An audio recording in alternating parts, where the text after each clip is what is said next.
Hello friends, स्वागत है आप सभी का अपने चैनल स्पर्श क्लासेस में। तो फ्रेंड्स, आज की वीडियो में हम आपसे डिस्कस करने वाले हैं आपका हिंदी का टॉपिक विकारी और अविकारी शब्द। तो लास्ट वीडियोस अगर आपने अभी तक नहीं वॉच करी हैं तो डिस्क्रिप्शन बॉक्स में आपको वीडियो का लिंक मिल जाएगा, आप वीडियो देख सकते हैं। तो स्टार्ट करते हैं अपनी आज की क्लास को। सबसे पहले हम समझते हैं विकारी शब्द क्या होते हैं। तो देखिए, हमने अभी तक जो आपके पढ़ा है, हमने अभी तक आपके साथ सर्वनाम, क्रिया, विशेषण, संज्ञा, ये चारों टॉपिक कवर किए हैं। तो ये जो चारों टॉपिक हमने कवर किए हैं, इन्हें आप विकारी शब्द बोलते हैं। अब आप कहेंगे विकारी शब्द होता क्या है? तो विकारी शब्द आपके वो शब्द होते हैं जिन्हें आप उनके लिंग, वचन, काल और कारक के आधार पर परिवर्तित कर सकते हैं। जैसे मैंने कहा लड़का, ये क्या है? एक संज्ञा है, लेकिन इसे मैं अगर परिवर्तित करके लिख सकती हूँ लड़की। तो जैसे मैंने चेंज करा तो इसमें ये चेंज आ गया। लड़का से हम एक लड़के की जाति के बारे में बता रहे हैं, लड़की से हम लड़कियों की जाति के बारे में बता रहे हैं। तो जिसे हम इन सब के आधार पर लिंग, वचन, काल, कारक, इन सब के आधार पर परिवर्तित कर सकते हैं, उन्हें हम विकारी शब्द कहते हैं। जैसे मैंने यहाँ पे संज्ञा, सर्वनाम, क्रिया, विशेषण, ये चारों ही शब्द हैं जिन्हें आप इन सब के आधार पर परिवर्तित कर सकते हैं। तो ये चारों टॉपिक हम डिस्कस कर चुके हैं। संज्ञा क्या होती है? जिसे उसके नाम से पहचाना जाता है। सर्वनाम क्या होता है? जो संज्ञा के स्थान पर आता है। क्रिया क्या होती है? जहाँ पे किसी काम का पता चलता है। विशेषण क्या होता है? जो किसी की विशेषता बताता है।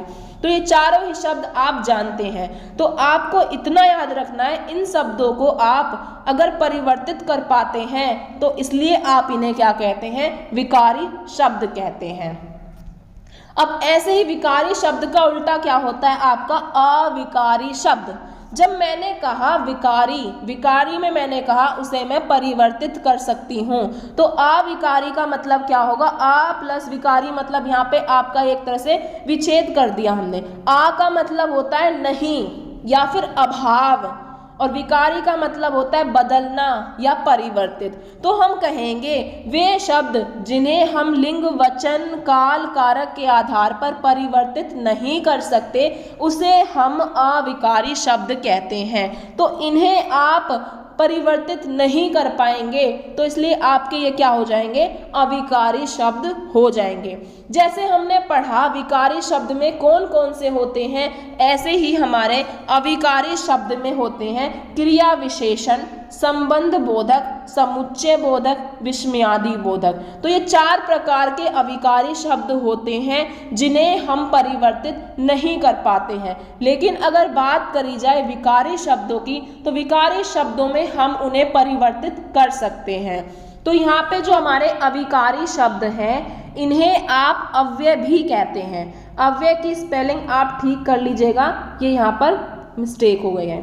तो अव्यय जो है, क्यों कहते हैं हम अविकारी शब्द को अव्यय? क्योंकि जो अ है, आ का मतलब ही क्या होता है? नहीं होता है। और अगर हम व्यय को देखें तो व्यय का मतलब क्या होता है? खर्च। तो अगर हम उसे खर्च नहीं करेंगे तो हमारे पास जो राशि है वह उतनी ही रहने वाली है। मान लीजिए मेरे पास 100 रुपये हैं, अगर मैं इसे खर्च नहीं करूंगी तो मेरे पास ये वैसी की वैसी ही रहने वाली है। तो इसलिए अगर हम उसे खर्च नहीं करेंगे तो उसमें कोई बदलाव नहीं आएगा। तो इसलिए अव्यय का मतलब और अविकारी का मतलब एक होता है। अविकारी में भी कोई परिवर्तन नहीं आएगा और अव्यय में भी आपका कोई परिवर्तन नहीं आएगा। तो कभी कभी हमारे एग्जाम में ये पूछ लेता है कि जो अविकारी शब्द हैं उन्हें हम अव्यय कहते हैं या नहीं कहते हैं। तो क्वेश्चन किसी भी तरह से घुमा के दिया जाए तो आपको पता होना चाहिए जो अविकारी शब्द हैं उसे आप अव्यय भी कह सकते हैं, क्योंकि दोनों का मतलब जो है वो बिल्कुल सेम होता है। तो अब आगे बढ़ते हैं। जो हमारे अविकारी शब्द हैं, जो विकारी शब्द थे, उन्हें तो हम डिस्कस कर चुके हैं आपसे लास्ट वीडियोस में। संज्ञा, सर्वनाम, क्रिया, विशेषण, ये चारों टॉपिक हमने आपसे डिस्कस कर लिए हैं डिटेल में। अब आगे हम समझने की कोशिश करते हैं क्रिया विशेषण क्या होता है, संबंध बोधक क्या होता है, समुच्चय बोधक क्या होता है, विस्मयादि बोधक क्या होता है। तो सबसे पहले जानने की कोशिश करेंगे क्रिया विशेषण क्या होता है। तो दोस्तों जो हमने पढ़ा था विशेषण, विशेषण के टाइम पे हमने आपको बताया था जो शब्द किसी शब्द की विशेषता बताते हैं उन्हें आप क्या कहते हैं, विशेषण कहते हैं। अगर किसी शब्द की विशेषता बताने वाले शब्द हैं तो उन्हें आप क्या कहेंगे, उन्हें आप कहेंगे विशेषण कहेंगे। इसी तरह से जब कोई शब्द क्रिया की विशेषता बताते हैं तो उन्हें आप क्या कहेंगे, क्रिया विशेषण कहेंगे। अब आप समझेंगे क्रिया की विशेषता कैसे बताई जाएगी। जैसे मैंने कहा राम धीरे चलता है, अब जो क्रिया क्या हो रही है, चलना, लेकिन राम कैसे चल रहा है, धीरे चल रहा है। तो जो चलने की जो विशेषता बताई जा रही है उसे आप क्या कहेंगे, क्रिया विशेषण कहेंगे। जैसे मैंने कहा राम तेज दौड़ता है, अब क्रिया क्या हो रही है, दौड़ना, पर कैसे दौड़ रहा है, तेज दौड़ रहा है। तो तेज क्या हो गया यहाँ पे आपका, क्रिया विशेषण हो गया। जैसे मैंने कहा राम धीरे चलता है, राम तेज चलता है, राम तेज दौड़ता है, राम धीरे दौड़ता है। तो जो धीरे, तेज, ऐसे ऐसे शब्द जो हम ले रहे हैं क्रिया से पहले, उसे हम क्या कहेंगे, उसे हम क्रिया विशेषण कहेंगे। और फ्रेंड्स एक बात और याद रखना, जब हमने विशेषण पढ़ा था तो हमने एक लाइन पढ़ी थी कि जो विशेषण की विशेषता बताते हैं उन्हें हम प्रविशेषण कहते हैं। ऐसे ही अगर हमसे क्वेश्चन में आ जाए कि क्रिया विशेषण की विशेषता बताने वाले शब्दों को हम क्या कहते हैं, तो जो क्रिया विशेषण की विशेषता बताने वाले शब्द हैं उन्हें भी हम क्रिया विशेषण ही कहते हैं। तो ये कुछ पॉइंट हैं जो कभी कभी पूछ ले जाते हैं, वैसे तो इतना इम्पोर्टेंट नहीं है। तो यहाँ पर जो तेज था, धीरे था, ये सब क्या था, हमारा क्रिया विशेषण था। तो जो भी क्रिया की विशेषता बताएगा उसे आप क्या कहेंगे, उसे आप क्रिया विशेषण कहेंगे। तो आगे देखते हैं। तो अब समझते हैं क्रिया विशेषण कितने प्रकार के होते हैं। तो अगर क्वेश्चन में आपसे पूछा जाता है कि क्रिया विशेषण कितने प्रकार के होते हैं, तो क्रिया विशेषण आपके 4 प्रकार के होते हैं।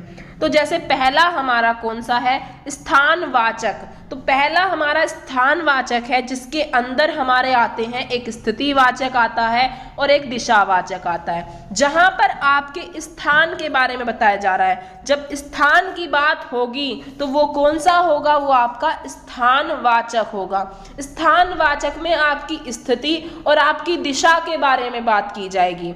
ज़्यादातर तो आपसे हेडिंग वाला ही पूछा जाएगा स्थानवाचक, बट अगर आपका एग्जाम का लेवल थोड़ा सा हार्ड हो जाता है तो आपसे ये पूछे जाते हैं कि ऑप्शन में आपके पास आएगा स्थितिवाचक, दिशावाचक, समयवाचक, अवधिवाचक, इस तरह से ऑप्शन आएंगे। लेकिन अगर आपका नॉर्मल एग्जाम आने वाला है तो आपके पास जो हेडिंग है, जो मेन है, वही ऑप्शन में है। तो जो हमारा स्थानवाचक होता है इसके अंदर हमारा एक होता है स्थितिवाचक, एक होता है दिशावाचक। जो स्थिति है यहाँ वहाँ भीतर बाहर, तो ये एक स्थिति का बोध कराता है। और दिशा इधर उधर दाएं बाएं, जिसे हम कहते हैं इधर आओ उधर जाओ, दाएं मुड़ो बाएं मुड़ो, ऐसे शब्दों का हम इस्तेमाल कर रहे हैं कि दिशा के लिए कर रहे हैं। तो ये क्या हो जाता है, इसलिए दिशावाचक, जहाँ पे एक दिशा का बोध हो रहा है, जहाँ पे एक स्थिति का बोध हो रहा है, ये हमारे आता है स्थानवाचक के अंदर। अब बात करते हैं कालवाचक की। जो कालवाचक है उसमें हमारा सबसे पहला है एक समयवाचक, जो समय के बारे में बताता है, जैसे आज, कल, अभी, तुरंत। तो ये मैंने ये वर्ड इसलिए लिए हैं, आप जब क्वेश्चंस करेंगे तब आपको ऐसे ही वर्ड देखने को मिलेंगे, तो उस टाइम पे आपको पता रहना चाहिए कि ये आपका किसके पार्ट है। समयवाचक में आज, कल, अभी, तुरंत, समय के बारे में बात हो रही है। एक होता है अवधिवाचक, जो एक अवधि की बात करता है, जैसे रात भर, दिन भर, आज, कल, एक पूरी अवधि है। रात भर पूरी रात की बात हो रही है, दिन भर पूरे दिन की बात हो रही है, आज, कल, अभी जो टाइम चल रहा है उसके बारे में बात हो रही है। जैसे आप कहते हैं आज तो दिन भर में बहुत ज़्यादा पढ़ा, तो आपने पूरा बताया, वो एक अवधि को बताया। आपने कहा रात भर में जागा, तो आपने पूरे रात के बारे में, पूरी अवधि के बारे में बताया। तो इसलिए क्या बता रहे हैं, अवधिवाचक।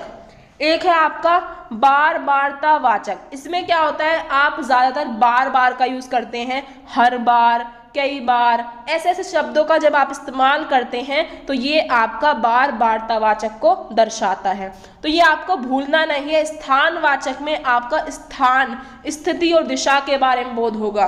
कालवाचक में आपका समय, अवधि, बार बार के बारे में बोध होगा। आगे समझते हैं। आगे है हमारा परिमाणवाचक। तो ये हमारा थर्ड है इसका। सबसे पहले हमने स्थानवाचक पढ़ा, इसके अंदर कालवाचक पढ़ा, अब हमारा है परिमाणवाचक। तो परिमाणवाचक क्या होता है?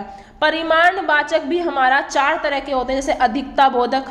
अधिकता बोधक क्या होता है? जहां पर हम ये देखते हैं कि बहुत, अत्यंत, अति, खूब, जहां पे हमेशा एक अधिक चीज के बारे में बात हो रही है, अधिकता का बोध हो रहा है। तो जब आप बहुत लगाते हैं कहीं भी, तो यहाँ पे आप बहुत ज्यादा की बात कर रहे हैं। तो बहुत, खूब, मतलब आप किसी की तारीफ करते हैं तो आप खूब का इस्तेमाल करते हैं। यहाँ पे अधिक, जब आपको कोई चीज बहुत बेहतर लगती है तब आप ऐसे ऐसे शब्दों का इस्तेमाल करते हैं। अत्यंत, अति, अब तो बहुत ज्यादा अति हो गई है, इस टाइप से भी हम बोलते हैं। तो जो अधिकता का बोध होगा वो क्या है? जहाँ पे बहुत ज्यादा की बात हो रही है, बहुत ज्यादा की बात होगी तो अधिकता का बोध होगा।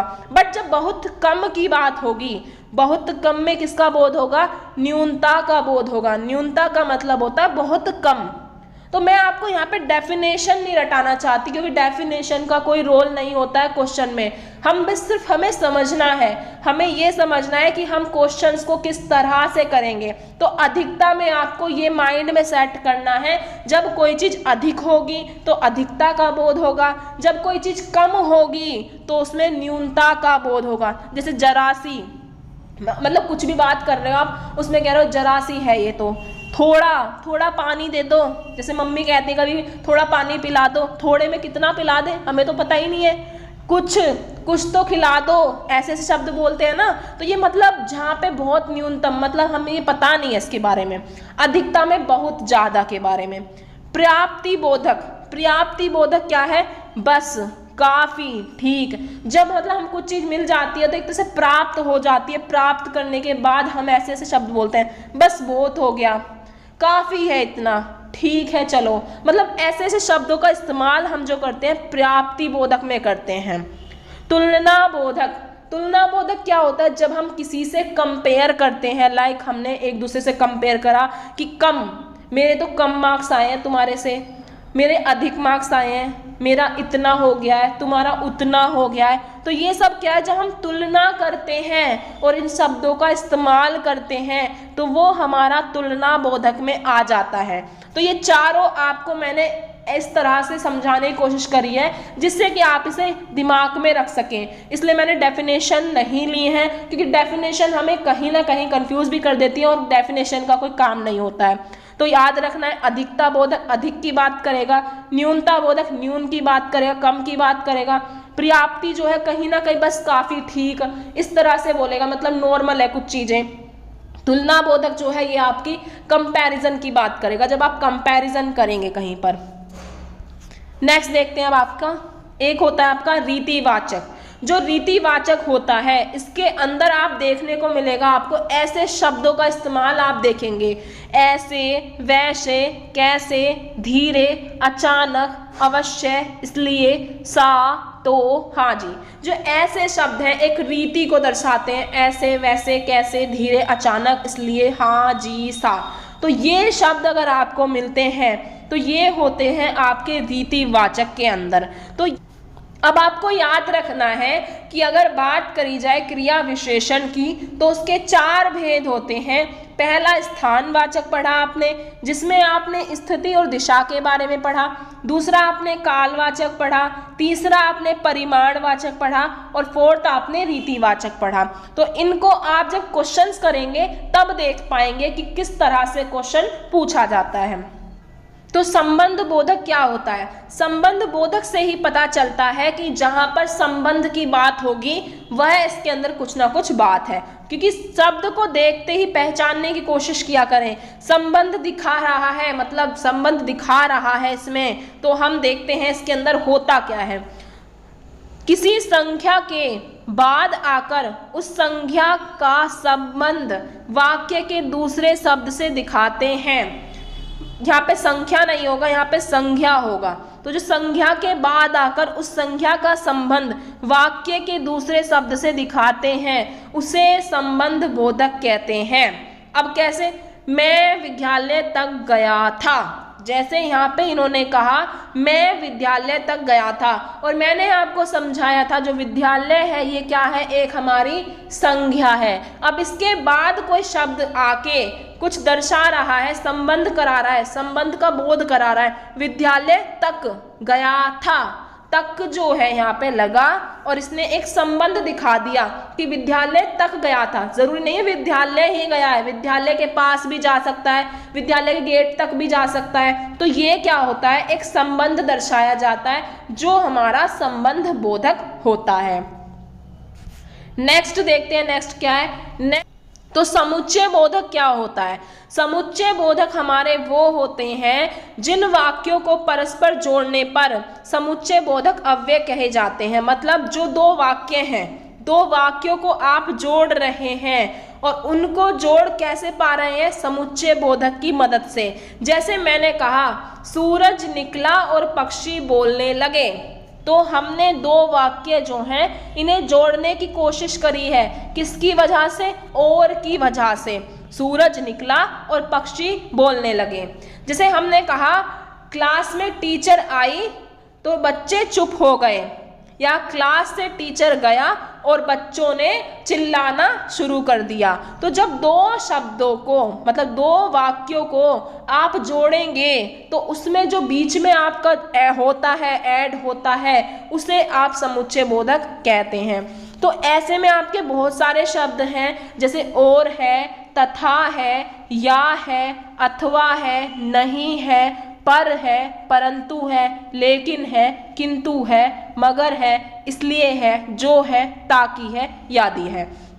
तो ये सारे शब्द ऐसे हैं जो कहीं ना कहीं दो वाक्यों को जोड़ने के लिए इस्तेमाल में लाए जाते हैं। जैसे आप बोल सकते हैं मैं पढ़ तो लूँ लेकिन मेरे पे पढ़ा नहीं जाता। अब आप कह रहे हैं मेरा पढ़ने का बहुत मन करता है लेकिन क्या करूं, सारा टाइम काम में ही निकल जाता है। अब आप कह रहे हैं मैं स्कूल जाना चाहता हूं किंतु मेरे पास स्कूल की फीस पे करने के लिए पैसे नहीं हैं। तो ऐसे ऐसे शब्दों का आप यूज़ करते हैं, किंतु, लेकिन, परंतु, अथवा, नहीं। तो ये शब्द जो हैं ये आप समुच्चय बोधक के अंदर देखते हैं। जब आप दो वाक्यों को जोड़ेंगे तो इन शब्दों का आप इस्तेमाल करेंगे। तो अब लास्ट ये हमारा थर्ड है विस्मयादि बोधक। विस्मयादि बोधक में क्या होता है? विस्मयादि बोधक में जब भी आप मतलब खुशी का काम हो या दुख का काम हो या किसी से जल रहे हैं या फूक रहे हैं, कुछ भी है, तो उस टाइम पे जैसे शब्दों का हम इस्तेमाल करते हैं वो हमारे विस्मयादि बोधक में होता है। जैसे मान लीजिए आप बहुत अच्छे शायर हैं और आपने बहुत अच्छी शायरी सुनाई है, तो जैसे ही वहाँ पे ऑडियंस बैठी है वो क्या कहेगी? वाह वाह। तो मतलब तारीफ के लिए यूज़ किया वाह वाह। तो यहाँ पे वाह शब्द हम यूज़ करेंगे। आहा, आहा का भी यूज़ करते हैं कहीं कहीं। हाय, हाय का मतलब ये होता है जैसे मतलब कुछ बुरा हो जाता है, एकदम से कोई कहता है हाय क्या हो गया ये थोड़ा अजीब लग रहा है, बट ऐसा होता है। मतलब ऐसे शब्दों का इस्तेमाल करते हैं। जैसे ओहो, मतलब जैसे कभी कुछ गलत हो जाता है तो हम बोलते हैं ओहो।